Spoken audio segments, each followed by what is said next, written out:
Hey, Jason. Hello. Going to do an episode. It's preseason's over. All the training's done.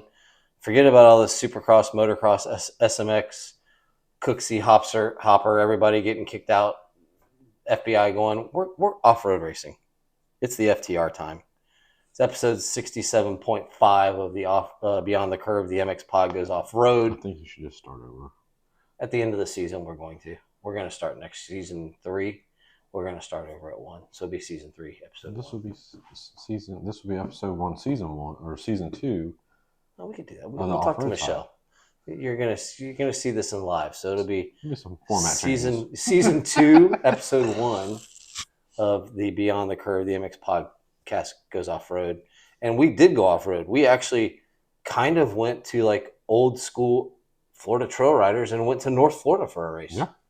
And I really wanted to sit down with you because I was your pit crew, umbrella girl, conversationalist. Ugly ass woman. Yeah, sorry. I didn't have time to shave. We had to leave at 4:00 in the morning, but nonetheless, we had fun. Got to go up and see the FTR crew and see this new track that I hadn't been to. But this is their 3rd event on this property. Yeah, second hare scramble, but 3rd event. Yeah. So I know you had some not harsh words, but real words from last year. But I wanted to dive in because one, you can walk around a lot and see different spots. Mm-hmm. There's good access. It's not sugar sand. No. It's not hilly either. It's flatter terrain. Yeah, it's pretty flat. But it's North Florida. Yeah. I mean, it was 73 degrees and partly cloudy with a cool breeze when we got there Sunday morning. Yeah, it wasn't bad. It was nice. So Jason, you did what you wanted to do. You finished top 10 in your class. You finished top 20 overall. Tell me about the track this year compared to last year. Well, first things first. I changed classes, obviously. Yes. I'll move to senior A, so I'll be 40 this season. So I've gotten older. There we go. There's the answer we were looking for. He'll be 40. Yeah. We were having a discussion. Side note, your wife and my sister went to school together. Which sister? Stephanie. They went to Babson Park together. Oh, I didn't know they were the same age. I thought Stephanie was older. She's 34. Yeah. Yeah. Oh, I didn't know they were. So we were having that discussion Oh, at the okay. shower today because they were singing your wife wanted the song. They were singing the state song. And Mindy always sang certain parts. Of course she did. So, and she said, Mindy Bush. And I'm like, you went to school? And that's how that discussion started. So, nonetheless, you changed classes. Now you have green backgrounds. Yes. So you're back to the morning. Yep. Back to the morning. So you're officially an old man. Yes. Okay. Yeah. So how did that change feel? It was kind of, I mean, on the starting line, obviously, you were standing there watching and everything, and I was walking around talking. There's 2 or 3 in my class this year now that I've raced with in other classes. So there's a few of us that are kind of progressing up age-wise. It was kind of cool, like the atmosphere. You know, when you're in an afternoon race, normally you're with kids. Yeah. So say, in general, say 15, 16 on up. And now that vet's an afternoon, so you got 35 on up. Those old kids. Yeah. But there is a atmosphere difference when it's the afternoon race. And then standing on the line in the morning, it was completely... It was way more laid back. It was just different. Yeah, a lot of high fives, a lot of talking about kids, talking about the race. Yeah, it was very laid back, and then seat covers. Yeah, once we took off, even the way everything transpired, like racing wise, it was way more backed off. It wasn't everybody just jamming in the corners and stuff. Like you were close, but it wasn't as aggressive. So it was a nice little change of atmosphere to be in. How's it feel being on that first row? It's nice because you know who you're with, you know who you're starting with. So when you're with them and you're mixed in with them, if you hear anybody behind you, you normally know it's somebody faster coming up behind you. So it's not like you don't really have to guess. Like, oh well, who is that? Yeah. Like, you just kind of automatically know. It's nice starting on the first row. You don't have to just everything's just right there. You don't have to catch some other rows and start working through like it's all just wide open in front of you. Yeah. It's not that bad. No, it was fun. I got to. Was that the first time you stood on the first row of an event? I think so. Yeah. I think so. That's the first time I've been on the front row. It's probably only the second or third time I probably ever held a bike. Well, you did good. I actually got a decent start, so I mean, we may be making some personnel changes. It was kind of funny. I was looking at the video I shot because I just set my phone down back in the back, and I'm like, oh, I should have scooted the phone over. And then I was like, why is one of my calves different size than the other calf? And then it was like, oh, I'm kind of holding the bike a little bit to the left. Like it was a little bit leaned over to the left. I don't know if I could create that angle again because like you were able to get. I was like, huh. I got to work on like how crew members they wear the GoPros and they're like you hit this nut at like 13 thousandths of a second slower and it costs us. It's like, oh, what do I got to work on? So got to work on the video, but no, it was cool. I actually, because I started you and wanted to get my phone so it didn't get run over by the next line. I saw you take off. I saw more of your start from the video I shot than from me. Seeing because I'm getting your stuff. Because as soon as I got it, I'm going like you're walking and getting out of the way. Yeah. But no, I liked it because I went straight to the start and finish line to see you the first time, and then I just went for a hike. I ended up walking like about 5 miles that day, and just went down and started looking at some of the other sections. And there were people wandering off in some of the trails, and I thought that was, as a fan of a race, instead of being locked in one little area, being able to kind of go about, that was really nice. Yeah. But overall, the track, the first year they ran it, you were like, okay, this track is terrible. What made it better this year? The layout was similar. It was basically backwards of what we did last year. And that may just be it. Like sometimes you run something one way and it just doesn't make sense to you, and you kind of flip it around and then it makes sense. There was some new stuff in there, but a lot of it was familiar or like in and out of last year's stuff. Last year was drier than this year, so I mean that played a decent part because like there was absolutely zero dust. Almost like zero roost. Like it was perfect. Like my air filter is clean. It's still clean. Really?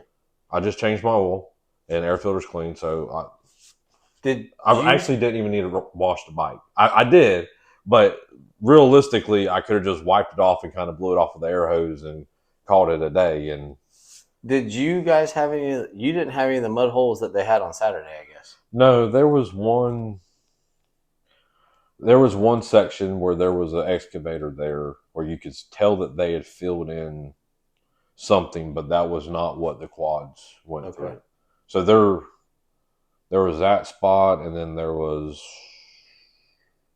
like one or two other spots that were just like little mud hole, like dips or what, like nothing crazy. The quads appeared that they had sections, like lengths of mud. Yeah, we had none of that. Okay.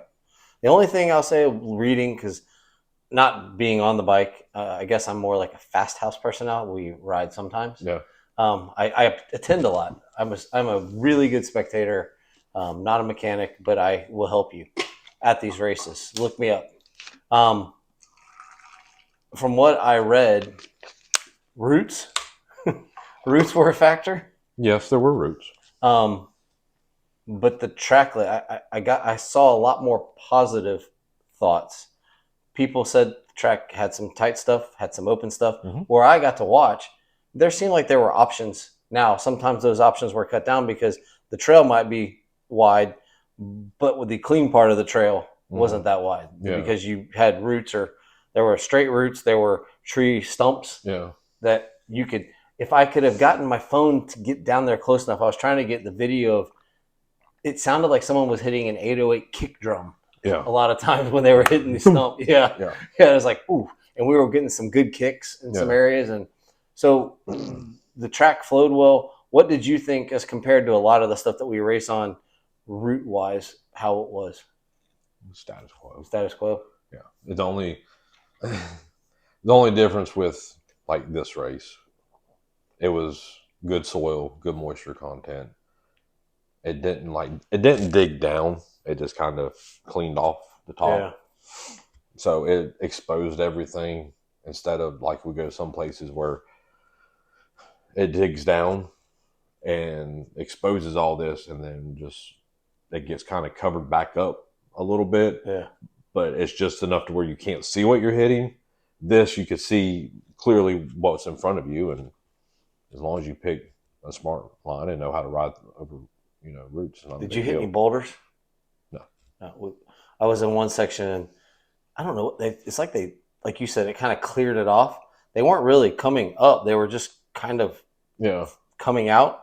And some of them were pretty big. So a couple of us swept them off because the side of the track was getting used because the one section was just turning into like either stumps or roots. Yeah. And it was like guys are coming through and I'm like, one of those hits the tire, I'm going to take it in the face. Like it's going to shoot. So we just kind of cleared them off. But overall, yeah, it's the most northern race that we do. Hare scramble wise, yes. We used to go to Madison. Yeah. We also went to Chipley. And people were complaining that first race of the season, you send us up there. Well, you do have drops in FTR. Mm-hmm. Chipley used to battle that. Sometimes they put it first, sometimes they put it last. I thought it was a nice change to get us out of Central Florida. Yeah. I even commented that on their page. They were talking about the race, and I was like, "Hey, man, we used to ride all over the state." Yeah. They still had a decent turnout if you looked at the numbers. Yeah. Like it wasn't the ones that complain about that kind of stuff are the ones they complain about everything. Like it doesn't matter what. And it was a good difference because guess where we're going next? We're going to Bartow, and you know what you're going to get there. Yeah. You're going to get the Texas SMX round is what you're going to get. Yeah. Well, it's either going to be moisture-wise to be determined. Yeah, depending on if we get new storms. It's not dry over there, but it's drying out. To what degree, I don't know, because that whole area right there gets saturated more than we do in general. It can hold water, but I don't know how much water they've had to start with overall. As long as it doesn't do like it did last year, to start a 1 o'clock race where it just decided to downpour. Whatever, I'm good. And a little water would be fine because I went to one of the races there last year and you couldn't even see at the start. Yeah. So a little moisture, but yeah, I mean you have that. You get Blue Groove there, and you get the sugar sand and the pine roots, and so it's nice to have that variety. I thought it was fun. It's not that bad. I mean, from Central Florida, it was just over 3 hours. Well, we made it up there under 3. It took us like 3.5 to get back, but that's only because of 75, all that crap where we were stop go. If it had been constant, I figure we would have probably got home in 3 or just under. Like we made good time. Coming back in general, we did good once we got off 75. Yeah, but if you race motocross series, I mean they're doing Gold Cup right now. You've had a race in Gainesville. Yeah, you got a race in Dade City tomorrow. And you go to Okeechobee. Mm-hmm. I mean, you go around. So a state series should be a state series. Yeah. And I have no problem with it. I mean, that's someone who's traveled a lot to race. I don't have a problem with it. So now they run an enduro there, but you were telling me it's not on the exact same parcel. So where they did the enduro at, which they had mud issues and water issues. Apparently, same property, but they were parked in a different spot. Okay. Now, I don't know where that spot is in relation to where we are, but I know it's right there with it. Okay. And then I don't think it'd be hard. Like, I plan on doing the enduro up there, so I'll be able to see actually what the difference is. Yeah. But with the way the property is, with the amount of tight stuff, I mean, it'd be a more real enduro as far as tightness and all that compared to some of them. Yeah, because it looked like there were some sections in the woods that had some nasty little stuff through it. You could good single track stuff. Yeah. And prickly things. Be careful if you fall. There's some nasty little prickly things. Or wear long socks. But overall, good start to the FTR season. Your new class, new number. That kind of, I looked at the bike and I'm like, what number is he running? Just so you ran the 2-stroke. Mm-hmm. How do you feel that was? Could you have gotten away with the 450 there? Or I mean, I would say realistically, I'm at a point where it doesn't really matter what I ride. My results is probably going to be similar. I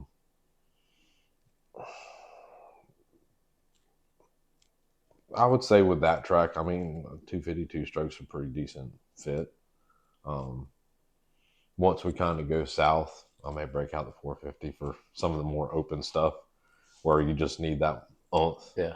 It just makes it a little bit easier. You get into the cow pasture sand fields and just let it rip. Yeah, I might break that out just to see what happens. You ran a different tire that there's been some conversation on the forum. MX34, the AT82, is that what it's called? That's the new newest, Dunlop. Then some people were talking about the MX14. You ran a Bridgestone tire. Yeah, I'm looking it up. And it looks like a paddle that has been lopped. For lack of better terms. Yeah, it's where's it at? Come on. Okay, yeah, it's the Bridgestone Battlecross X10. Okay. So it's basically Bridgestone's version of the now MX14, but it resembles the MX12, which is the previous model before they went to the 14. So you have a paddle pattern down the center, and then you have a traditional lug pattern down the sides. Yeah. It definitely has a different appearance to it. Yeah, it's not a traditional knob, lug layout. It's paddle-ish with a normal sidewall configuration. Yeah. So you have good digging power going forward, and then you also have grip to turn. Like I said, that's it. Okay. Yeah. It looks like I said, it looks like a lopped off paddle. Yeah. And then the way the pattern runs. And then if you look at the MX12, which they no longer produce, but if you look at it, it's very similar. Yeah. Pattern. The 14 kind of almost has that old scoop. Yes, paddle. The 14. Well, the 14 and most of the other sand tires that these companies are making, they're basically not full on scoop. They are, but they still have some lug pattern on the side. Which I have the 14 on the 200, which it works. It works great when things are tore up. When things aren't tore up, it tends to slide a lot and move around a lot. Mm-hmm. Once you tear it up and it has something to bite onto, it's great. But prior to that, there's a lot of movement. As long as you know that movement's there, it's fine. If you don't know that movement's going to be there, you're going to end up on your butt real quick because you have no traction. Yeah, which is funny because like Tomac's been running it even in the SMX. Yeah. And he ran it in the first moto of last weekend on that big track. Yeah. Just to get into the corners. Yeah. Deegan ran it and then decided, no, we're not going to run it in the next moto. And it's funny in the off-road world, you would think with as much sand and loam that we get into that the 14 would be fine. But they were talking about the root traction and Fouch said, I haven't had a problem. Like it seems to be okay. The roots are. I mean, I don't care. It's all feel. If you get used to it, you know what the bike's going to do. You know how it's going to feel. You know how it's supposed to feel. You know, like there was 2 sections that were a little bit wetter than everything else. They had a little bit more exposed roots. And on the first lap in both sections, I learned real quick, as soon as I went in, hey, it's really slick. So guess what? Each lap, I went into those sections just knowing, just go through them nice and easy, get through them, and then go. Yeah. If you charge into something where you have no traction, guess what? You're going to have problems.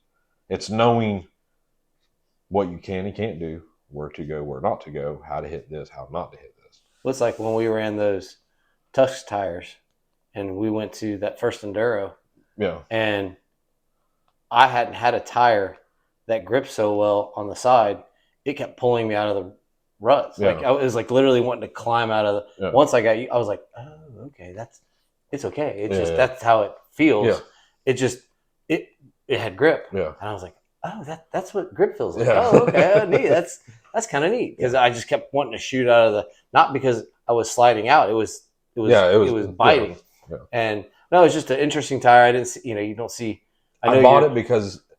So on the front I have a Tusk, the 35 T35, whatever it is, the intermediate one. That's what I had on the back. Mm-hmm. And with going to Dade City those few times, it wasn't digging and moving. So obviously I'm like, okay, for something deep, this is not going to cut it. Yeah. So the MX-12, like I said, they're no longer produced. So you can still find them here and there, but they're normally in oddball sizes. So I couldn't find any of them because I liked that tire. Yeah.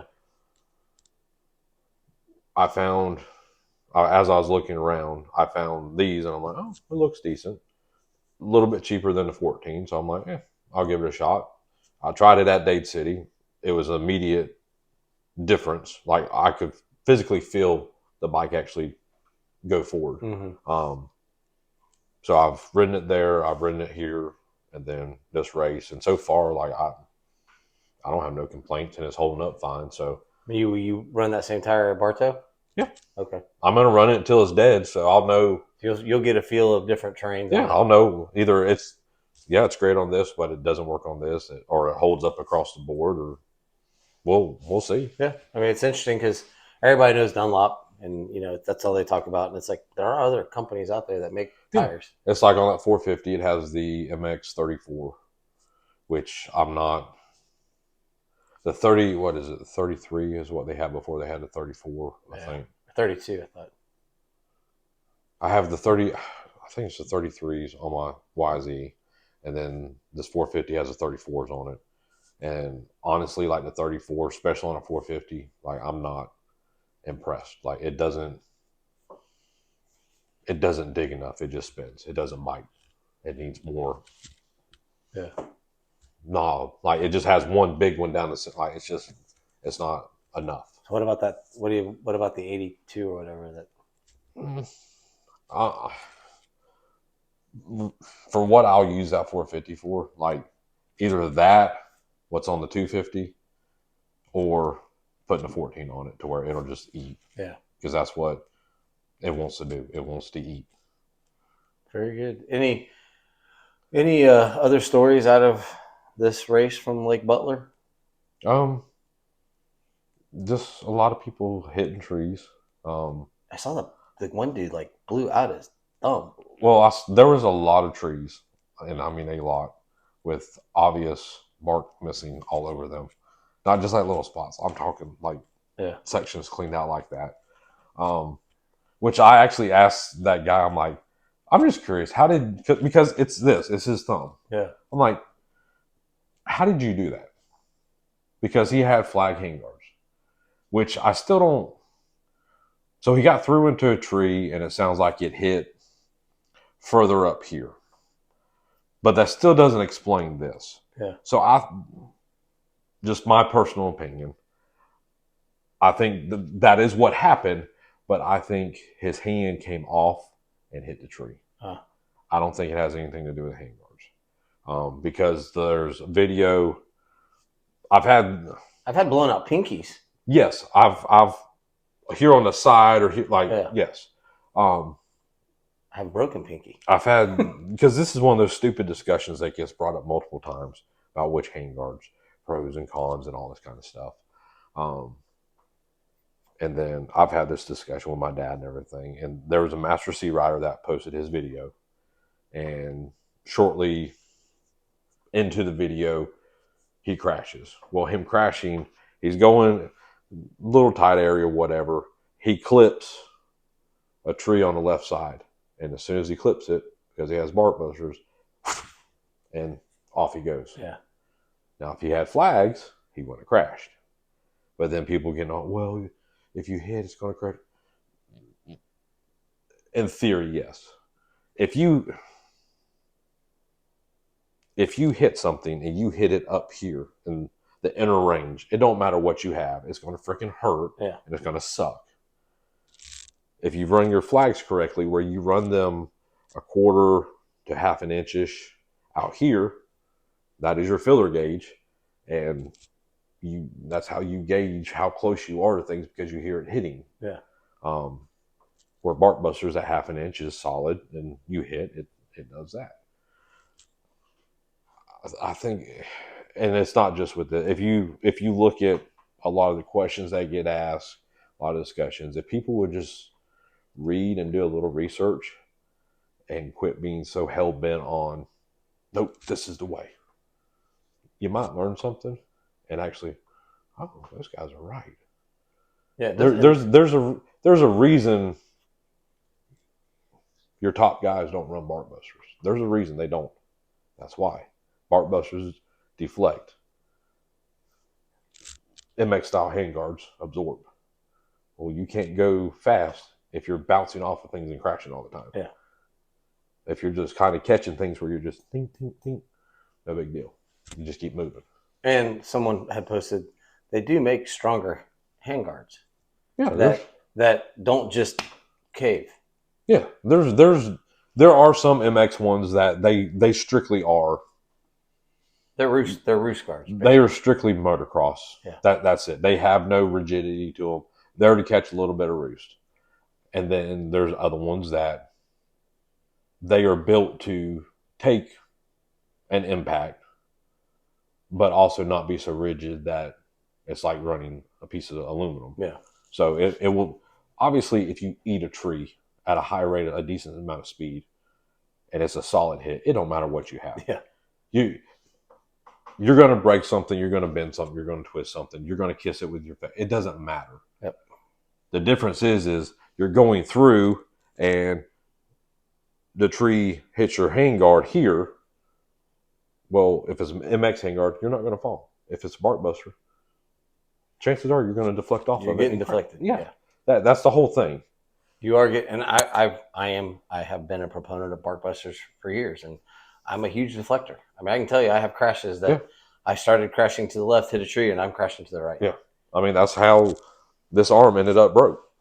I caught one on the right, and it threw me into the one on the left, and I ate the tree on the left with my freaking arm. And I also have injuries from flag. I mean, if you hit it in the right spot, it's gonna hit. Yeah. But I would rather have a cut or a bruised finger or whatever versus a broken arm. Yeah. A bruised finger, I can still do whatever. A broken arm, I'm dead in the water. Yeah.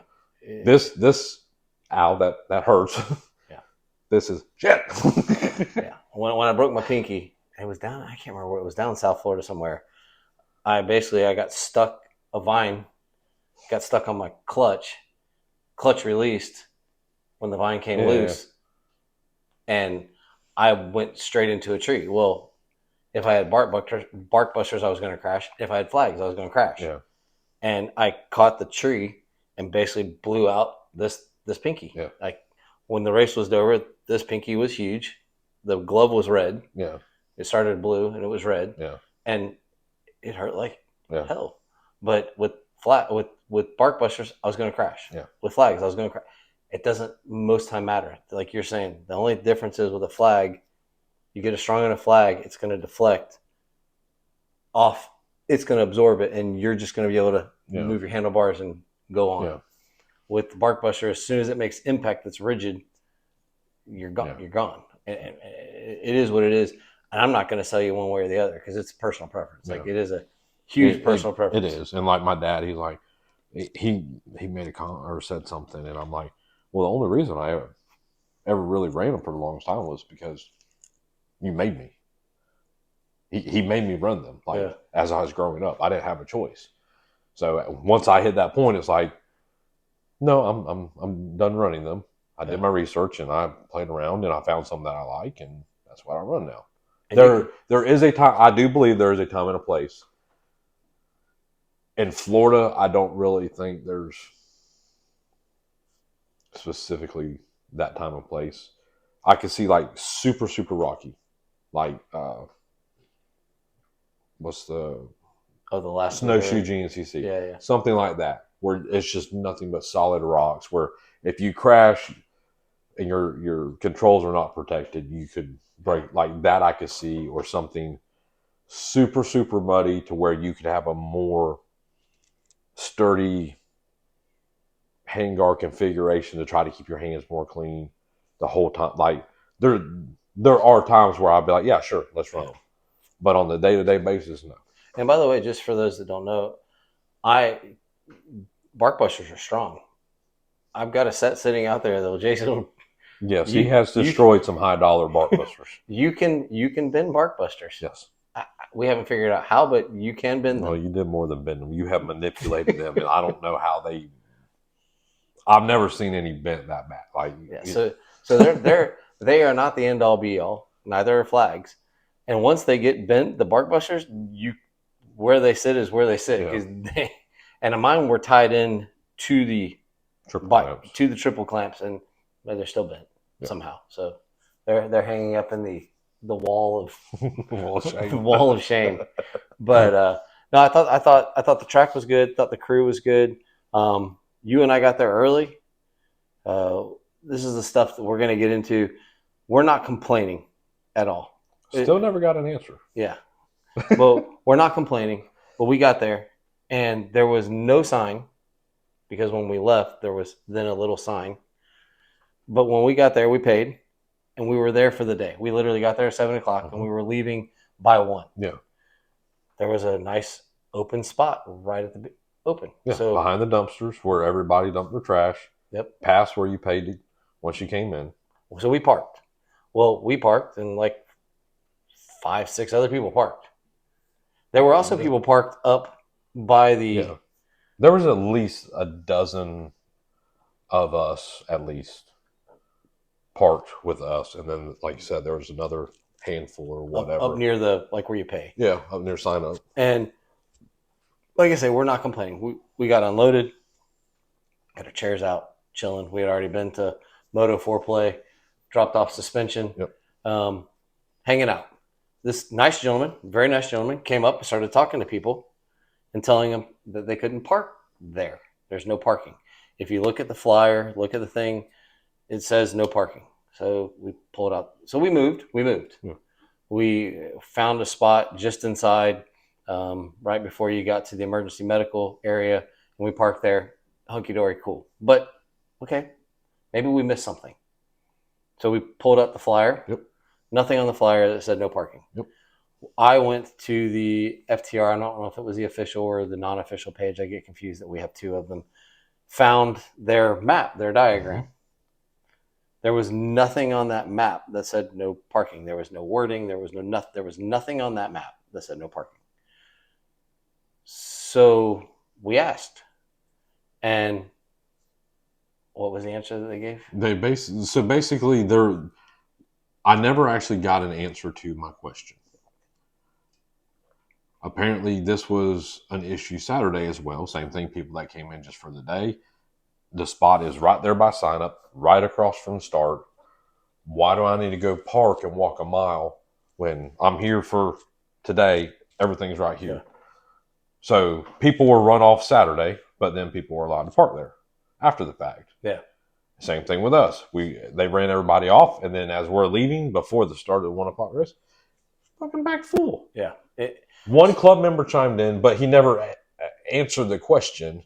And it boils down to, like pretty much everybody said that was sitting there, if you don't want us to park there, then just have signs out or it roped off or whatever. But no one, we would never have. We're not complaining because we had to move. We're complaining because we were told we couldn't park there, but there was nothing that said you couldn't park there. If you didn't want people to park there, just either barrier it or put signs every 15 feet. I mean, you put a little sign out. A homemade sign would have been fine all along. No parking, no parking, no parking. Yeah. And guess what? We would have gone on our merry way. It kind of boils down to what the hell did it matter? Yeah. I don't know what it like affected. That's what you want to say something about. Like that makes no sense. Yeah, and it couldn't be. And I even at one point thought maybe it's the LZ. It couldn't have been the LZ because the dumpster was there, too much trash. The Easy Up was there. So there wasn't an open spot for them to land a helicopter. So there was nowhere, other than in the very bag. That's even possible. So if you don't want people somewhere, then rope it off or put signs and stuff. One little homemade BS sign that says no parking that was put well after the fact. Yeah. That is not appropriate. Put actual legit signs if you don't, but don't run people off and then turn around and let people park. I think that was what rubbed us the wrong. And it's not a big deal. We had a fine parking spot close, but there was a whole bunch of us that had to all of a sudden. Well, they showed up right before all these other guys were going out to practice. Yeah, and then you got to move, bitch. I'm going to practice. I'll move, but it's going to be when I get back. And then the guy you helped start, it was him, his wife, and 2 kids. Well, that's not just a simple. Okay, I got on my bike, I rode it. You pulled the truck down there. Yeah. For they them, had Easy Up. There was a reason they parked there because we're here for the morning. I have 2 kids. This just makes it very easy. Well, now it's changed a little bit. And like I said, we're not necessarily complaining. Good event, great event. There was that one. Had there been signage, we would have gone and found a place to park. And completely different story. That family would have gone and found a different place. Everybody would have done. But there were people with their full setups out, ready to go. Yeah. And we'll see when the Enduro rolls around if anything changes. If not, when I go up there, or if you go with me, if it's still the same configuration, we may just park there again and just see what happens. God, we're going to turn into Cooksey. We're going to get kicked out by the FBI. The FBI at our door. Look, I don't mind pushing the envelope, and especially when I know I'm not doing anything wrong. Yeah, bring it. Yeah, but it was good. I thought there was a good vendor setup. I thought they had some game for the kids going on. I don't know what that game is. That I'm too old. There's some game that had PVC pipes and they had to hit the ball over, and it's almost like Foursquare in the air. Oh yeah, I've seen it. I don't know what it is, but they had that for the kids, and I'm like, okay, this kind of cool, kind of neat. Now, the only thing I will say at the Nationals, Amateur Nationals this year, they got rid of pit bikes. Mm-hmm. And it made a world of difference because you don't have people you got the golf carts, but you don't have people running around. Yeah. Well, these electric bicycles are blooming fast. Yes. And that is the one thing I know. Let's put it this way. If AMA did it at their Amateur Nationals, which is all kids, guys, maybe we should either think about doing something of that nature, or parents should say, hey, we're not going 25 miles per hour through pits. Yeah. That's the only negative I saw and I thought, it's funny, AMA Nationals, they got rid of that. Well, I know because I saw it, 2-3 times while we were up there. I actually saw them stopping people. They weren't necessarily doing anything wrong, but they were just pit riding to pit ride. They weren't going they were just riding to ride. Yeah.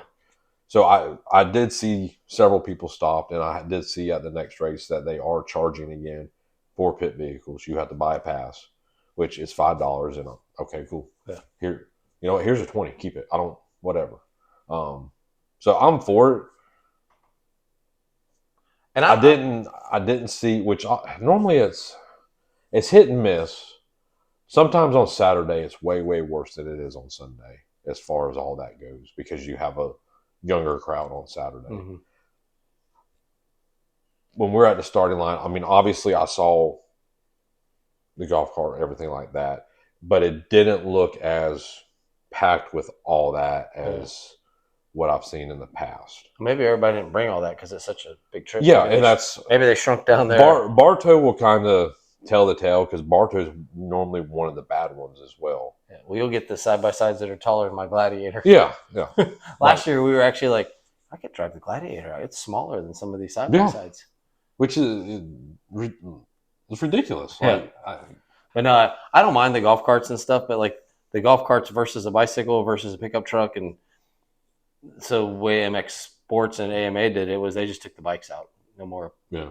You can have a golf cart. Yeah. But no more bicycles.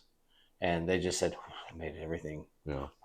But same thing at like GNCCs. I know the GNCCs have become a problem with all that. Oh man, the GNCCs, you have to have your head on a swivel with the one wheels and the electric mountain bikes. Yeah. Holy cow, dude! It's like the pit area is almost as fast as the race. Yeah. With people going around. But no, I mean, otherwise it was great trip, great day, cool track. I hope they continue to go back because we need that variety. Yeah. It's a nice, the way it is, it's a nice change. And like I said, I plan on running the Enduro, so be able to see if it's just that and they just configure it differently or if they go and venture out into a different part of that property that they just use for that or. Yeah, and I'm guessing I guess we don't really fall in hunting season. I guess we do fall in hunting season. I'm guessing they have to be careful as to when they have access to that property just because up there it is real rural. If you want to use mobile home on the way out, there's a place where you can find almost every. Yeah. It's very rural. Well, like that property there, if you set up in one like in the back, obviously you didn't walk to the back section. I mean, if the open field spot like that, yeah, you can use for hunting, but like everything else out there. There were some open spots. Yeah, but it's not like hunting open. Not like they would use for that kind of stuff. I felt like good bird hunting there. I don't know. I'm not a hunter. I didn't see anything though. No. But it's cool. I think it's one of those things too is for a family weekend, go up Friday night, Saturday, go up early Saturday, get a hotel, relax. It's quiet. It's a quiet place. But next is Bartow. We've already lost a race this year. Honestly, I talked to one of the club representatives. It sounds like it's just one of those. It's a crappy situation. Tough Mudder is coming. They tried to get access to different parts of the property. The property owner, it's accessible, but they would have to put up some gates and entrances to get to that section. And here's my thing with all that. It just won't work. Before you said yes to that date, why didn't you ask the property manager, hey, is this weekend open? I don't know. I don't know how that works. That kind of, I could be wrong, but that's just it seems like to me, because that club is under new management, if you want to call it that. Somebody else is in charge of it. It kind of sounds, you know what, we're going to do it that weekend. When there's already shit planned for that weekend. And then when they realize it, they're like, well, now we're screwed. I'm guessing Tough Mudder probably pays a little more too. I don't know. Honestly, I don't know what I don't know what the fees are. We're not in that side. No, I have a general idea, but specifically what it is versus what some of these other things bring in, I have no clue. And we know I've done a Tough Mudder back in a former life, and they bring in a lot of people. Yeah. A lot of people. Yeah. And guess what? There's not a lot of wear and tear. Besides the obstacles, there's not a lot of wear and tear because you have to walk everywhere. Yeah. Or run or whatever. Yeah. There's people parked, but and then that's it. That's it. Then they walk around. The rest of it's foot traffic. Yeah. So the damage to the property is parking. Yeah. But we're going back to Bartow for round 2. So the Highway 17 side. Okay, so the Homeland side. Yes, Homeland. Okay, so you got to go past, turn around, come back. If you're coming from If you're coming, the north. yes, from the north. We come from the south. Oh, you come the back way? Yeah, I come up 640. But if you're coming from the north, you have to go past, turn around, and come back. It's the railroad tracks that are active. Yep. There's no thing there. But if you make your U-turn, you can tell if there's a train coming. Most time on weekends, there's not. But that's all on those. That set of tracks is all slow traffic. Yeah, it's not Amtrak. But it's but it will still hurt. Yeah, and they go and they go and they go. They have not really changed up that track much, but they have run in some different areas, and it is to me it is a pretty good mix of terrain. There's some hard stuff, there's some sand, there's some undulations. I won't call them hills, but there's some undulations. Yeah. There's some open stuff. So, which is this a good Bartow property, or do you like the other side better? Honestly, it just depends. Same with the other side. It just depends on how they do it. Last year it rained like hell. Well, and the morning race was fine, and then the afternoon race, as we were sitting on the line, like literally fixing Yes. to first row was fixing to go off, and it starts downpouring. Yes, and my poor dog. It just continued. Our new rescue dog. It was like his first time at the races, and he's happy as could be. And all of a sudden, he was like, "Okay, I want to go." He just sat there like trying to hide, and we're like, "Hey, buddy, we're here for a little bit," and he's soaking wet. Yeah. But yeah. But last year, like even you raced afternoon last year. Yeah, like it wasn't because it basically it downpoured, stopped, then started a little bit, and then stopped. Other than a couple spots, it wasn't bad. Like the way they had everything laid out, it wasn't bad. But I've been there other years when it's been dry, and it gets choppy. It was just beat to shit. Yeah. And then I've been there before when it didn't rain on us, but they had a ton of rain, and it was just everything was just super deep. Like you're just open sections that are just like that. Like you're just working your way through. So it's the same thing on the other side. It depends on how they lay it out. Yeah. If they do it great and take their time and do everything right, it normally turns out great. If they rush it. And there's some sections they are always going to use because either you're going to be leaving that way or coming back that way. The little through the downhills and around that sand section, which is always a fan favorite because weird stuff happens on that off-camber sand. What, they're by a parking area? Yeah. Well, no, they don't. We've gone back through that. Well, they zigzag us through that, but they don't. They quit doing the straight shot. Yeah, because that became every year that was just disaster for numerous. Which I mean, it was. You have an off-camber section with whoops that deep and sugar sand. Like there's only a couple ways to hit that, and if you screw up, it's game over. It's a long way down. Yeah. But it's not a bad track. It's got its stuff, but it does get, especially on some of those upper ridges, it gets very choppy. You get the square edge concrete stuff. But I guess that's what we have to look forward to. It's a long break from race to race.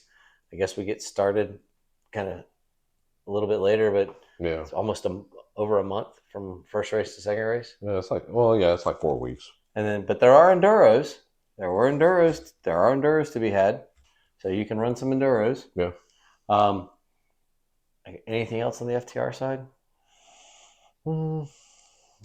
It's fun seeing. Not really. It's fun seeing I'm an old guy, but it's fun seeing the old guys like go out there and rip, like and ride, and guys just they're not they're racing, but it's just a different pace. Yeah. But it's fun it's fun. Yeah. It's fun watching that. It's good seeing. I love seeing that. Michelle and I did a race today, and there was an 80-year-old man that did the 10K in an hour and 2 minutes. That's pretty good. That's really good. I'm like, that's cool to see. Like, okay, you go, dude. Yeah. Like, that's awesome. And I think it's fun that for the FTR, it's something that people can do. I see people all the time.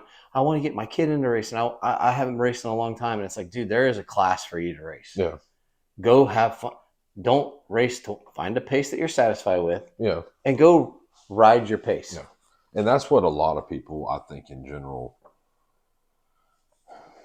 have a hard time with that. Like, and I'll use me for example. Like, I know it doesn't matter where I race because of where I am, skill wise, and my past and everything. Like, I will always be surrounded by super fast people. I know that. I know 99% of the time, the core group of them, I'm not even going to try it because you see them on the line. Yes, I know. And you see them after the race. Yeah, like my class now, I would say realistically on an average weekend, top 5. There's no reason to even attempt. Yeah. Because if I try to even run that pace, it's dangerous. Something bad will happen. Mm-hmm. It's not worth it. Who gives a shit? So I go out there, I follow my pace, and as the race progresses, I get faster. Now, this one, we came up a little short from doing a 4th lap. Luckily, when I looked at the results, it was only first and second period out of anybody that got 4 laps. So Okay. I was like, okay, so everybody was on the same pace that I was. Like, we were all there together. It wasn't like I missed doing a 4th lap by 10 seconds and everybody, like, it was first and second in my class and that was it. I'm like, okay, that I can live with. If I was just a few seconds off, then I'd be like, well, I've got to pick it up just a little bit, which we figured out one little issue I had, but we got that corrected. So hopefully that will equate to maybe things going a little bit better the first lap. But obviously it being the first race, you and a new class, like you don't really know. Yeah. And I've had this bike for a while and I've raced it a few times, but each time I've raced it, I've still been trying to figure out exactly what I wanted. So this was a whole nother race where everything is a completely different way, which the way we have it set up now, we're good. But we had to make one little adjustment to something that was kind of an overlooked item. But hopefully now we'll be ready to rock and roll. And maybe if I know, like, the afternoon race is 2 hours, white flag or checker flag comes out. And so pretty much you're guaranteed 4 to 5 laps. Morning race, this the whole time deal. Yeah. So it's like you may get that 4th lap or you may end up short. Well, that first lap kind of dictates where that ends up. So just going to have to step it up a little bit on the first lap and see if I can make up a little bit of time. But not too much. But like you're saying, though, we should be past the age that I got to get a trophy. Yeah. There's not that. We can't make a class for everybody. We already have too many, I think. Yeah. I mean, I know I'm going to be I'm Master B. Yeah. I'm not going to win. My goal is like, okay, I don't want to finish last. And when I do that, okay, I want to finish, if there's 10 guys, I want to finish 9th. I want to finish 8th. Because same like you, I'm not going to win the class. I have to find a pace that I'm comfortable with. And I've learned it running. Yeah. Like, I know, okay, I went for a run before this race today and I came home and I'm like, oh my God, I was able to maintain. I've never been a good pacer. Well, today we went out. I ran 27 seconds per mile faster the whole race. Yeah. And it was like, oh, that's how this pacing thing. Yeah. So I've got to figure out. And so what the whole point of this is, all you guys, like, cool. If you're one of the top guys, cool. If you're not one of the top guys, find a pace that you can feel comfortable, and you can amp it up percentage wise, but don't try to hang with the guy that's first if you're 10th. Yeah. He's faster. Yeah. He's faster. Now, that being said, I saw some comments about guys in the same class doing the trickery of, ooh, get out of my. If you're racing a guy, make him get around you. If he's in your class, let him get around you. But the other, if another guy from another class comes up, that means he caught you. Yeah. Just get out of the way. Yeah. You're allowed to race your competitors, unless you just know for a fact, if you come up behind me and we're in the same class, I'm getting out of the way because you are faster than me. Now so with that, we'll elaborate on that a little bit because I've done it before. You or a group of y'all in a class will catch somebody in the same class at whatever point. Yeah. Well, if person A got a better start and just happened, to get in front, and then person B, C, D, whatever, then catches that person, and we catch them in, say, a spot where you can't easily get around. I personally have, hey, we're here. Either get out the way or pick it up, because they're not necessarily. I know some will, but they're not necessarily intentionally holding everything up. But it's like, hey, we're racing too, but like either pick up your pace or get out the way, or you're probably going to get moved. I would rather not move you. I would rather you to move yourself. But if I got 5 guys in my class behind me riding my ass, like, plus if I can get by you real quick and then you can hold them up. Yeah, I don't want you to be dirty. I, for the most part, usually let anybody by, whether they're in my class or not. And then if I think I'm the same pace, because a lot of times guys will pass you and they're gone. Yeah. If a guy passes me and he's kind of there, it's like, can I hang? Yeah. Was I comfortably going slow? Yeah. It's easier to run off somebody else's pace than to try to maintain your pace in front of somebody. Yeah, once you lose them, you've kind of lost that, as they say, you lost the toe. Yeah. You start riding and hey, you're good. All of a sudden someone comes behind you and they pass you, but they don't leave you. Then that's that moment where you pick it up. Yeah. And you're like, oh, there's those seconds I was missing. And you get comfortable. Now, if one of the fast guys comes up and passes you and you try to hang on to him, that's when you're going to get hurt. Yes. If you do it irresponsibly, yes. But if you're like, hey, let me see if I can hang with them for a few turns. Yeah. Okay. Well, I just hit that section faster. So the next lap, I know I can do this. So you may pick up on something. He may show you a line you didn't even know was freaking there. And then the rest of the race, you use that line, which saves you 2 seconds, Yeah. Oh, speaking of lines, question. Answer. FTR track from Orange Arrow, 25 feet on both sides, right? 20 feet. 20 feet. Yep. Okay. They posted pictures from the race coming up in Bartow. Mm-hmm. They're showing the dangers that are off the track. Mm-hmm.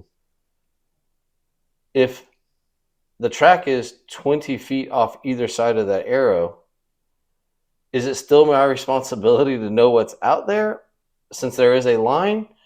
Or am I supposed to think that since I can go race out here, that if there's a man-made obstacle that should be removed? You understand what I'm saying? I'm not trying to pick a fight. I think the Bartow properties are, I don't want to say the exception to the rule. The rule still stands, but because if I hit a stump 20 feet off, that's my fault.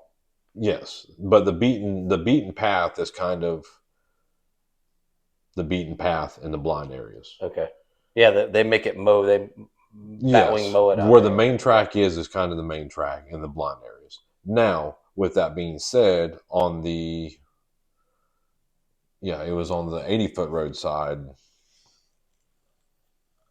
It wasn't last season, season 4, whatever year it was. It was 2 or 3 seasons ago, where it was super dry, super dusty, couldn't see.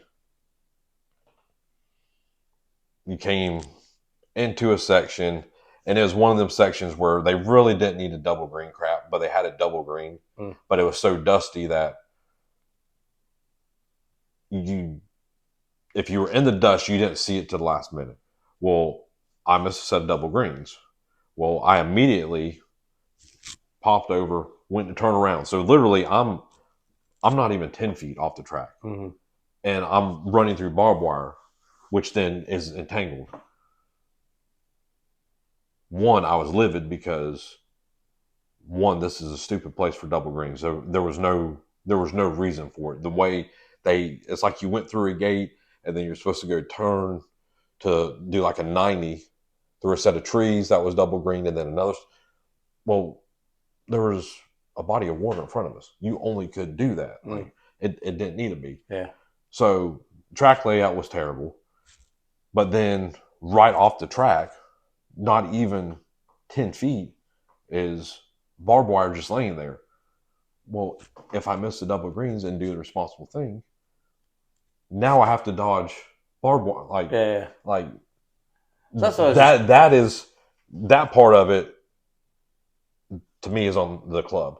And the blind areas, obviously, you can't survey every little spot. Yeah, with that coat of grass as tall as it is, and as long as you stay on the main beaten path, you should be good. Because I remember one year we raced.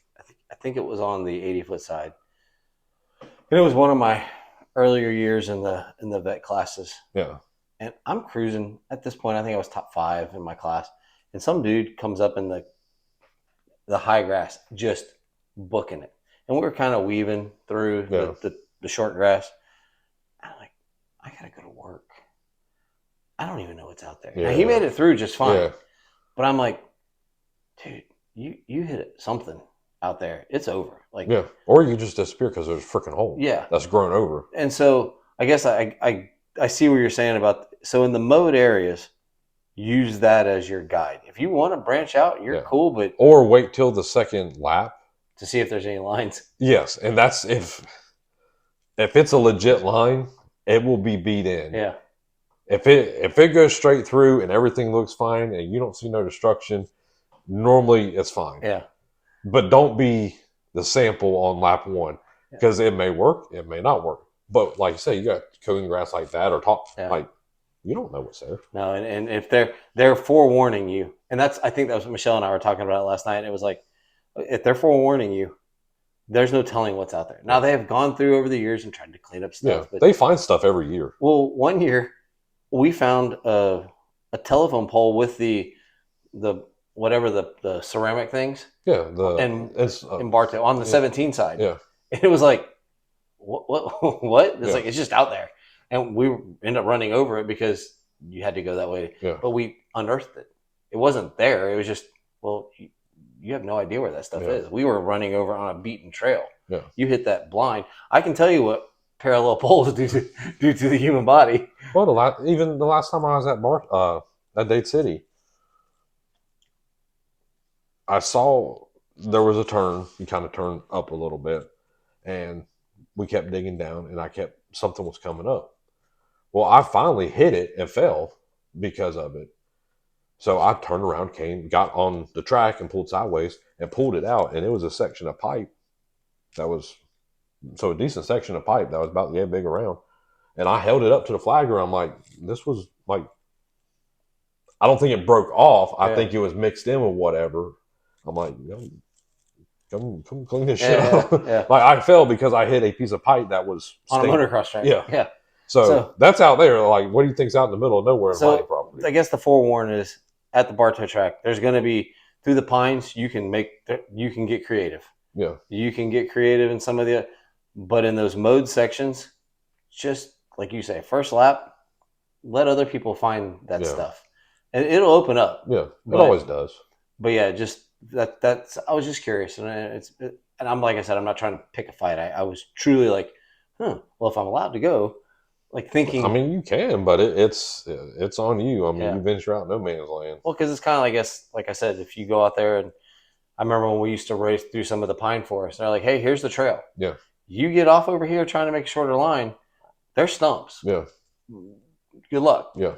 And it was already bad enough we were doing this. And both of the properties, they're unique just with that because of the amount of stuff that can get you. Even where it's clear, like there's crap that just comes up constantly. Yeah. You just gotta really pay attention to it. If you put a whole bunch of change in a jar of sand, and shake it, the quarter's going to come up first. Yeah. So the big stuff's going to come to Yeah. the top. So you'll keep finding it. And we should be thankful because at some point, I've seen the development plans for Clear Springs. If it ever happens, we've lost 2 pieces of property. Yeah. So I've seen the development. So FTR, I think that's it for FTR. I saw someone post the other day. Man, they posted the old FTR motocross. Mm-hmm. And I was like, dang, look at that. That was a cool. But if you looked at that schedule and you looked at the hare scramble schedule, I don't know. I don't remember the end. Man, what a diverse series that was. Mm-hmm. Like, but it was nonstop every weekend, yeah. every month. Like it was yeah. constant. But the motocross, it was so cool. I mean, I remember I didn't race the motocross, but like where it went. Mm-hmm. And the hare scramble series also went. And it was like, it just kind of takes me back to like people complaining like, it's so far away. Dude, there's not a race that far away. I mean, Palatka has been the farthest race we go to. Yeah. Excuse me. But on the national side, we have a champion already with 2 races left. GNCC. Yeah. There's probably some guys that are getting ready to hang up the boots. There's one guy that switched bikes and had a good race. Yeah. Well, I would say status quo. His finish was the same as it is on any other but bike. He finished, and he's happy. On a bike that can't finish an outdoor national, but can finish a 3-hour GNCC. I think a lot of that comes down to bike setup. I think if the Supercross, motocross side would take some lessons from the GNCC side, they might come out better sometimes on the other end. Because it's not a bad bike. No, I did read and watch a couple of things on it, and I heard it was dull. It was very old school feeling motor. Like it will move, it will run. It doesn't want to rev through the roof like some of these others do. Yeah. So I would say if you're more of a lugger, so you're more bottom to mid guy, it's probably a good bike for you. If you're a higher end mid to top guy, or you like a bike that just revs to the moon, it's probably not going to suit you well. Yeah. Yeah, and with the roll speed. But at the same time, they're racing this bike over in Europe and doing good. You come over here and the bike don't do worth a crap. Yeah. I hope they stay around for another year. I heard some crazy rumor about Triumph failing after next year, and I'm like, they're gonna fail after next year. They just hired 3 new riders. They've gone enduro in Europe. Mm-hmm. 2 big names in Europe. So if they're disappearing, they're doing a really good job hiding it. Well, they also I hadn't seen that or heard, but they also did a really bad job of advertising themselves and hyping people up in America. For their being unveiled. Yeah, it was pretty much okay. We'll do a couple snips and 3-4 months we don't hear nothing, and then we'll do another little clip of whatever. And so who knows? I mean, it's just like there's you see the rumors and the picture and video of Suzuki putting electric starter on their bike. Yeah, who knows? I think they just did that for Kenny, though, right? You don't know. The rumor is if they didn't have it, he was done with them. I don't know where he was going to go, but he was done. Probably retired. Yeah, but on the enduro side, they've had some interesting races already, and they're going to Zinc Ranch this weekend. Hot. They've had to cancel some of the little kid stuff because it's going to be so hot. Mm-hmm. So GNCC is about to wrap up. National Enduro is close behind it. Yeah. So where do you see those 2 series right now? We've already crowned the champion for GNCC. Yeah. Who takes the championship for National Enduro? Honestly, I couldn't even tell you who's in the points lead. I don't know. There's been different winners. Yeah, I looked at one point earlier on, but I haven't even looked to see who's where. Yeah. But it has been multiple winners. Like it's been different. Let's see. Well, pull it up real quick. You keep talking. And on the women's side, in the GNCC. We're getting good racing on the women's side. On the men's side, there's the Stu Baylor. You and I were talking about this. Stu Baylor, the Thad Duvall. Thad Duvall's kids kind of in it. Stu Baylor's running his facility. I guess Josh Toth is points leader. Okay. And Baylor's behind, but Baylor's is quite a ways behind, and then Gerard's quite a ways behind him. And I'm guessing Gerard's level of care at this point is probably not super high. Since he clinched the GNCC. Yeah, I mean, if he ends up decent in the Enduro series, I'm sure there will be probably some type of bonus or some little bump there. But I mean, it looks like Baylor ends up second in probably both seasons. It'd be pretty big deal for Toth. Basically, he's a privateer, but he's not a privateer. Explain. He's still being. I don't know if he's paying a salary or whatever, but I thought they were like out of a van. He's riding for Enduro Engineering, and then whoever else his other sponsors are. But he's riding different bikes and different events and different series and doing stuff. Well, he doesn't own all that. Somebody's providing all. So he's not riding for a factory team. He's riding for a support team, basically. Yeah. So he's like a privateer, but not a privateer. But who's paying? For instance, they get like win bonuses. Well, those usually come from manufacturers. But if you're riding different bikes, different events, the manufacturers aren't. Oh yeah, well you're on our bike this weekend. Well, if it's contingency money and you're signed up for the contingency, then it doesn't matter. That's valid. But I was thinking more of like the win bonus in your contract. But I'm guessing, but it would be kind of cool because like he's kind of just been flying by the seat of his pants, having fun. Oh yeah, because he was an XC2 guy that came up, won XC2 title, one or two, and then went XC1 and just kind of crashed and burned. Which happened. And then I think he may have had a couple injuries or whatever. And then this season, he's just kind of, you know what, just doing whatever I want. Yeah. And he's done better than he's done in years. But there's no pressure. Yeah. I would think, like, it's not the same as riding for factory KTM where I have to win. I have to do this. This is, all right, well, I finished third this weekend. Cool. All right. Oh, I won next week. Like, it's whatever. On the Stu Baylor, he's got his facility. They're doing the Gypsy, like what they did out at Mesquite. They're doing the same thing at his facility. Mm-hmm. He's training motocross riders. He's training off-road riders. He's trying to run a team. You have the feeling that this can't continue. Do you want to be the rider or do you want to be the boss? Yeah.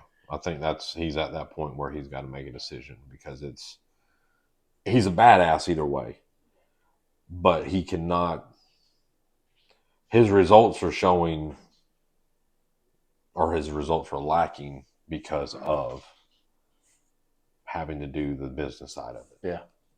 And I don't disagree with you. I think there comes that time and he's spreading himself out. Yeah. In a positive. Yeah. In a positive. Yeah. And maybe he can take what he's building this business wise. He's proven he can run a team. Mm-hmm. He's proven he can run a facility. He's proven he can train riders. Okay. Maybe this is my next step. Yeah. And I think that's what it's alluding to. It's just when does he take that step? Yeah. Like, I'm done. Or it may, I'm done with this. I'm still going to race, but I'm only going to do enduros, or I'm only going to do selective. Or, you're taking a step back. Yeah. So, and he has a name. He has a positive name. He's got a crew. He is the Aaron Plessinger of off-road. Yes. Yeah. So he's got that. He's got the following. Yes. And apparently he does a good. We see him. And you're like, oh, he's not the world's fittest guy, but apparently he's doing a good job training. No, he's just a big boy. It's all Same with his brother. They're not little. Yeah. They're just big boys. Well, when you're built like that, it doesn't really matter what you do. You're not going to safely trim yourself down to equal. Like, if you look at Baylor and you look at Johnny Gerard, Mm-hmm. they're both taller guys. But if you look at Baylor, Baylor is thicker. Gerard is just taller and leaner, kind of like Ben Kelly. Yeah. So they can be the same height and same weight, but they're built completely different. Yeah. But for Baylor to try to look like Gerard, he can't safely drop that much weight because then he starts losing the good weight that he has. Yeah. Like you have a solid platform where you get good traction. You're not going to spin on any damn thing. Yeah. You go to losing that, well, you go to losing that part of it, but then you start giving up strength as well. Mm-hmm. So, like, it's going to be interesting to see. I mean, there's so much amazing stuff happening in the motocross side. There's actually, I think, going to be a lot of excitement in the off-road side this year too, the off season. I think there's some things happening. I think there's people leaving, probably, but there's not really anybody coming up. I don't know. What about the Grant Davis kid or whatever? I mean, you got all those guys are first year XC2 guys, so whoever wins XC2, they have one more year and then they can go out, or they have to go to XC1. But all these other guys coming up, like unless they put on a shitload of speed in the next year or two, like there's nobody to. It's kind of like when Caleb was in there and like Whibley left and Mullins left, like there was like a lull there where like it was just him. Yeah. Well, it's kind of that way. It could be shaping up that way with like Gerard and Kelly. There's not really going to be anybody to really challenge them. If you really break it down and look at it, like, and that happens at times. Yes, and I think we're back at that spot where like XC2 is going to become stagnant. You have those guys there; they're stuck in there. Nobody's moving up. You have XC1. I think you're going to see. I could be wrong. I think you're going to see Thad DeBall. He's done. I think you're going to see Strang. He's done. I think you're going to see Bollinger. He's done. What about the Long? He's been hurt, so he didn't really get to challenge anything. He did win a race, so he is capable of winning and running up front. But I can't remember I can't remember what's wrong with him. Baylor. Stu's the big one as which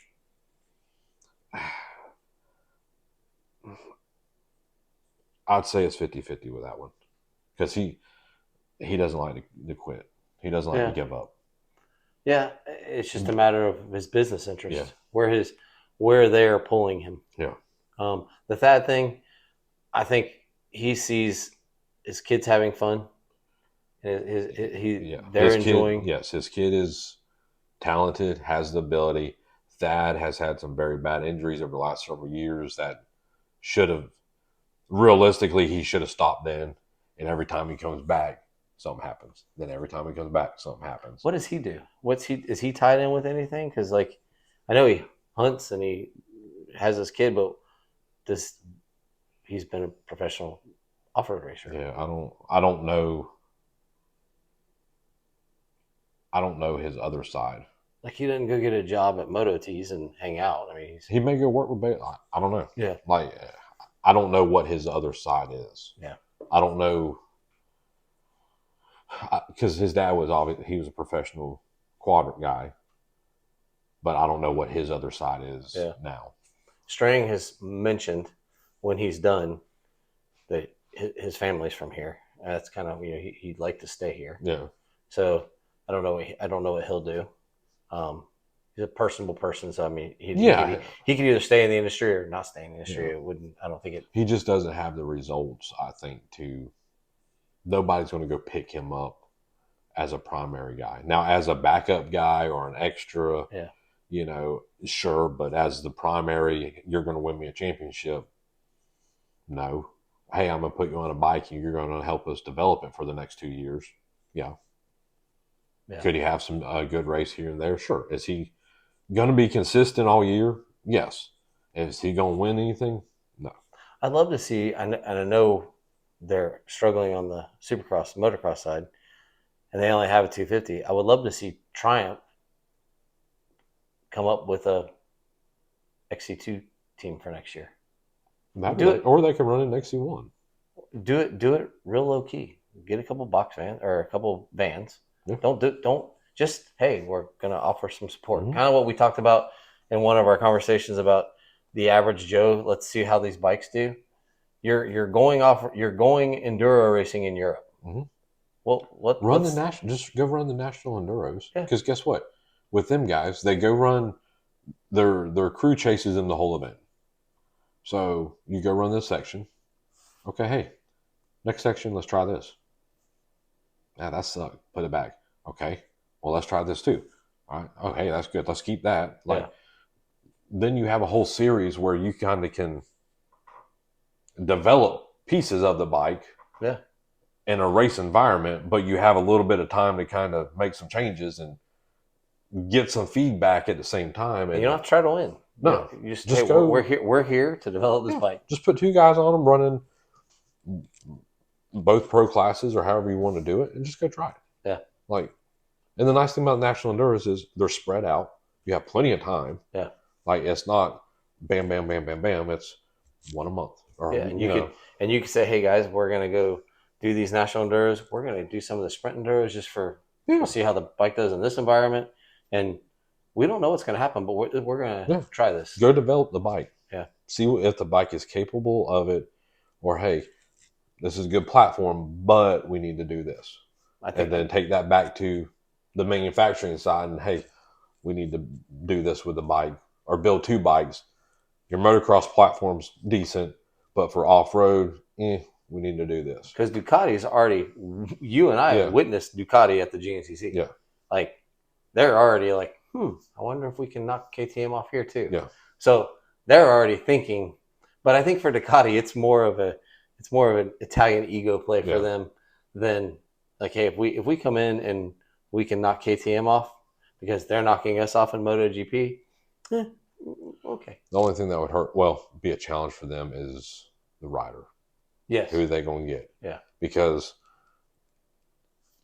Kelly's not going to leave KTM. Johnny Gerard's not going to leave KTM. Your big hitters in Europe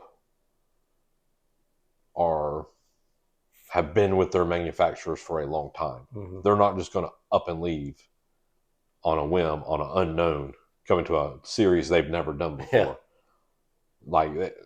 So I think that might be one of them deals where maybe they can steal a Dante Oliveira from out west. Yeah, but he's one of the KTM's out west guys. Yeah. He is the KTM guy. So all right, you want me. Yeah. You go and pay me. Wow. That's... I think they're going to have the same issue when they come to the States for 450 Supercross. But I've already heard the pocketbook is pretty deep. So. Oh, I'm sure it is, but it's how deep are they willing to go? Yeah, especially for the off-road side. Yeah. But it'll be interesting. So, because the Joseph Garcia, or the one that came over not this last year, but the year before, that did a couple rounds. Mm-hmm. That rides for KTM over there. He's one of the big hitters over there, but he's KTM's golden boy there. Didn't he win a championship already? Yeah, he just wrapped up whatever series he's in. If you watch any of his videos, he's a little badass. But he rides a 250. Really? Yep, that's what he rides. He rides a 250, and when he was here, that's what he rode. He rode a 250. He rode the XCW platform, which is what they have over there. So when he came over here, he rode the same bike he rides over there, which is completely different than what any of the guys over here ride. But it works for him. Yeah. And that's what they use over there. So they know how to make it work.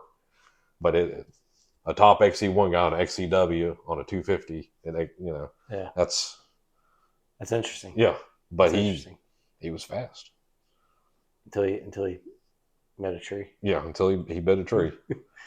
But then he went over there, got healed up, and he's still and dominating over there. Yeah. But it's interesting. Is the last round for National Enduro, is it Gobbler Getter? Yes, like it was when me and he went up there.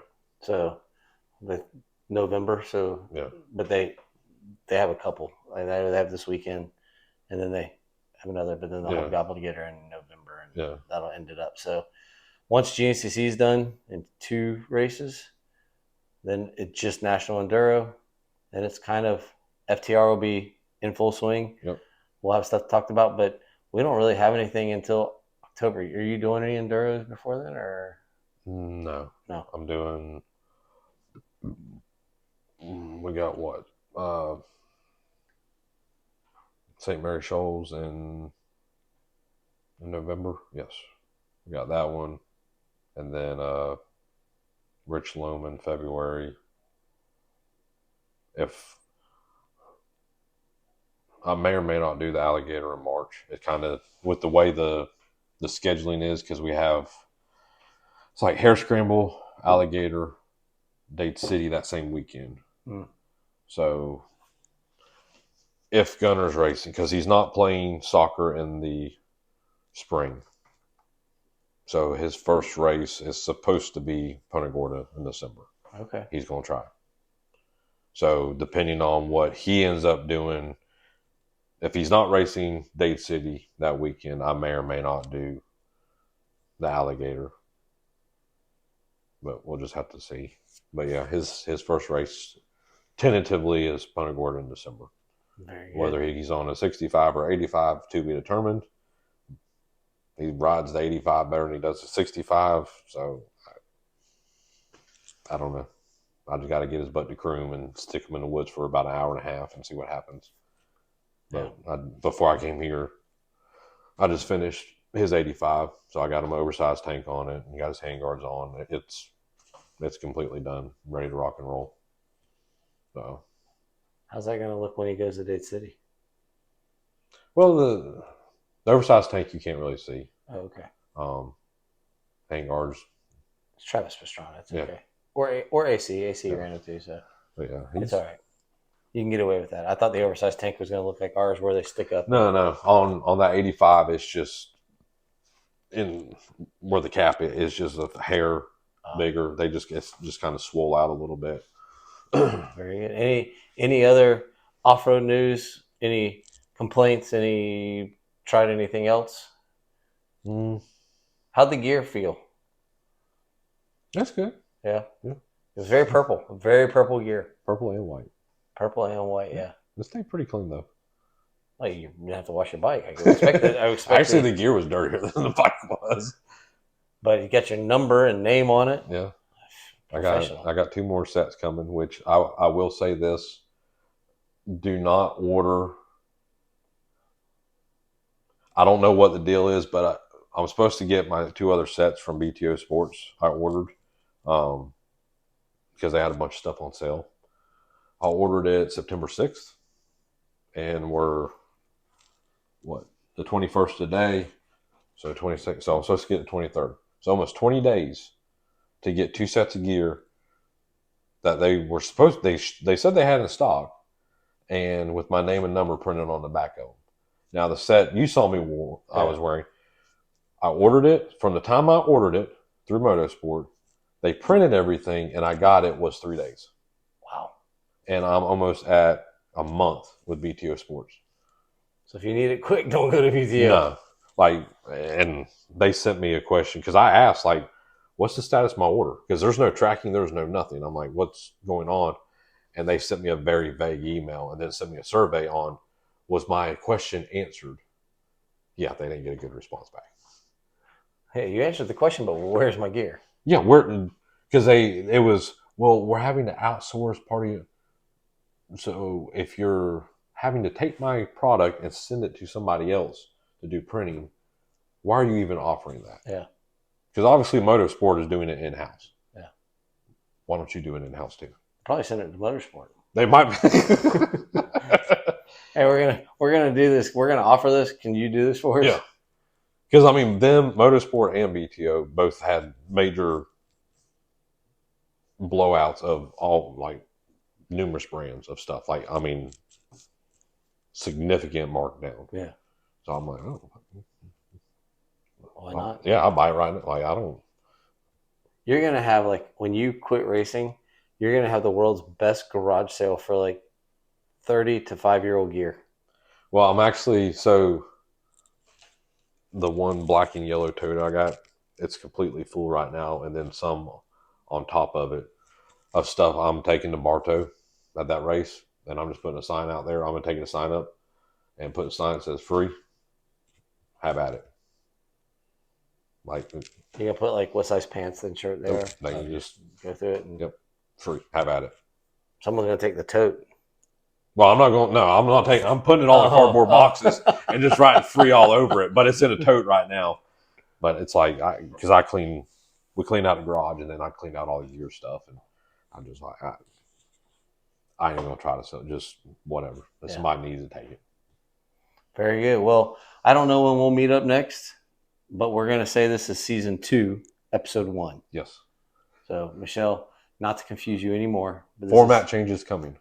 Format changes coming, and we will have something every race. If we make more of a day trip, we may do something at the race.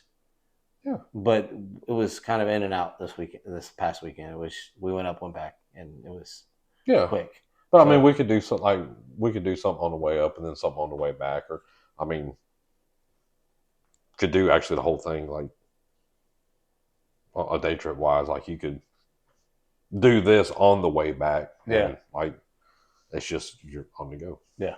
So we will have something after every off-road race this season. Sometimes it will be there.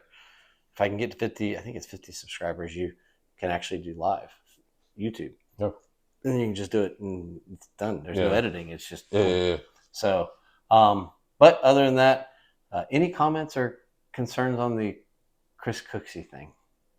I haven't really kept up with any of that other than just a little bit of stuff I see here and there. But well, last race of the SMX is tonight. This will come out tomorrow, so it happened tonight, and then it's off season for those guys. Yeah. So all you got is off-road stuff now because the Supercross, motocross world is over. Unless you're a fan of motocross, we never stop. Yeah. We always go. So we will have something for each episode, for each race, whether it's an enduro or a hare scramble.